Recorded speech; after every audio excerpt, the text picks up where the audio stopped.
समुद्र मंथन, अमृत प्राप्ति के लिए देवताओं और असुरों का महासंग्राम। स्वर्गलोक में देवराज इंद्र का ऐश्वर्य अद्वितीय था। देवता प्रसन्न चित्त जीवन व्यतीत कर रहे थे और पूरा ब्रह्मांड संतुलित था। लेकिन यह संतुलन ज्यादा समय तक नहीं रहा। एक दिन महर्षि दुर्वासा स्वर्ग में आए और इंद्र को एक दिव्य माला भेंट की।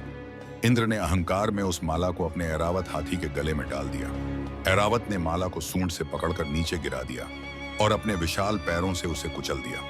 यह देखकर महर्षि दुर्वासा अत्यंत क्रोधित हो गए।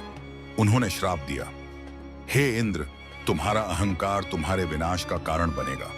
अब देवताओं की शक्ति क्षीण हो जाएगी और असुर तुम पर विजय प्राप्त करेंगे। महर्षि के श्राप का प्रभाव शीघ्र ही दिखने लगा। देवता धीरे धीरे अपनी शक्तियां खोने लगे। इस दुर्बलता का लाभ उठाकर असुरों ने स्वर्ग पर आक्रमण कर दिया। असुर राज बलि के नेतृत्व में असुरों ने देवताओं को हराया और स्वर्ग पर अधिकार कर लिया। हताश देवता भगवान विष्णु की शरण में पहुंचे। भगवान विष्णु ने देवताओं को समझाया, तुम्हारी शक्ति को पुनः प्राप्त करने के लिए अमृत की आवश्यकता होगी। अमृत केवल क्षीर सागर के मंथन से प्राप्त हो सकता है। यह कार्य कठिन है और इसके लिए हमें असुरों की भी सहायता लेनी होगी। देवताओं ने असुरों के पास जाकर उन्हें अमृत प्राप्त करने के लिए सहमत कर लिया।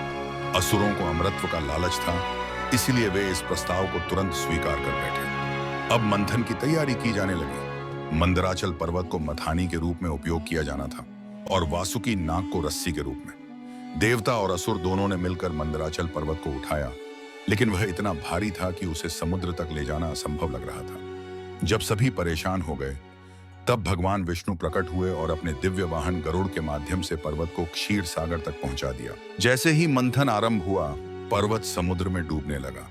यह देखकर देवता और असुर घबरा गए। तब भगवान विष्णु ने कूर्म अवतार धारण किया और विशाल कछुए के रूप में समुद्र में प्रवेश किया। उन्होंने अपनी पीठ पर मंदराचल पर्वत को स्थिर किया, जिससे मंथन सुचारू रूप से होने लगा। मंथन के पहले चरण में समुद्र से हलाहल विष निकला। यह विष इतना घातक था कि इसकी ज्वाला से संपूर्ण ब्रह्मांड जलने लगा। देवता और असुर भयभीत हो गए और भगवान शिव के पास पहुंचे। भगवान शिव ने करुणावश इस विष को अपने कंठ में धारण कर लिया, लेकिन इस विष के प्रभाव से उनका कंठ नीला पड़ गया और वे नीलकंठ कहलाए। इसके बाद समुद्र से अनेक दिव्य वस्तुएं प्रकट हुई। कामधेनु गाय, जो इच्छानुसार दूध और समृद्धि प्रदान करती थी। उच्च श्रवा घोड़ा, एक दिव्य 7 सिरों वाला सफेद घोड़ा। ऐरावत हाथी टिस्किमा देवराज इंद्र का वाहन बना। कौस्तुभ मणि, यह मणि भगवान विष्णु ने धारण की। कल्प वृक्ष, इच्छाएं पूरी करने वाला दिव्य वृक्ष। सुंदर अप्सराएं समुद्र से उत्पन्न हुई, जिनमें रंभा, उर्वशी और मेनका प्रमुख थी। लक्ष्मी, जब देवी लक्ष्मी प्रकट हुई तो वे एक दिव्य कमल पर खड़ी थीं। सभी देवताओं ने उनकी स्तुति की और उन्होंने भगवान विष्णु को अपना पति स्वीकार किया। अंततः मंथन के अंतिम चरण में अमृत कलश प्रकट हुआ। जैसे ही असुरों ने इसे लेने का प्रयास किया, देवताओं को संकट का आभास हुआ। यदि असुरों को अमृत प्राप्त हो जाता तो वे अमर हो जाते और पूरे ब्रह्मांड पर उनका शासन हो जाता। तब भगवान विष्णु ने एक दिव्य योजना बनाई। उन्होंने मोहिनी रूप धारण किया और अत्यंत सुंदर स्त्री के रूप में असुरों के समक्ष प्रकट हुए। असुर मोहिनी की अद्भुत सुंदरता को देखकर मोहित हो गए। मोहिनी ने असुरों से कहा, मैं अमृत का उचित वितरण करूंगी, परंतु इसे बांटने का अधिकार केवल मेरे पास रहेगा। असुर मोहिनी के मोहजाल में फंस गए और उन्होंने बिना किसी संदेह के अमृत कलश उसे सौंप दिया।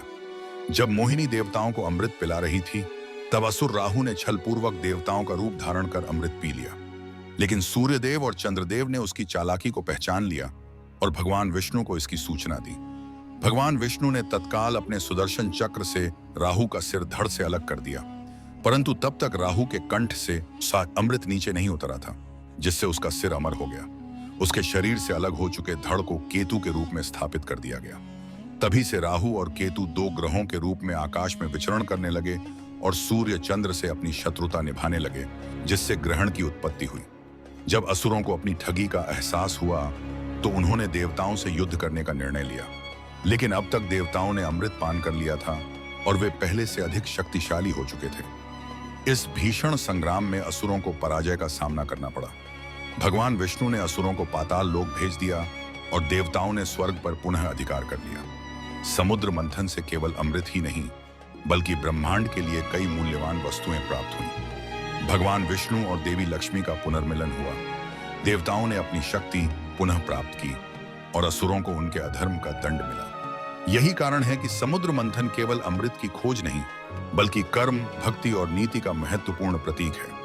अगर आपको इंडियन मिथोलॉजी की रोचक बातें पसंद हैं, तो हमारे चैनल को लाइक करें और नई कहानियों के लिए सब्सक्राइब करना ना भूलें।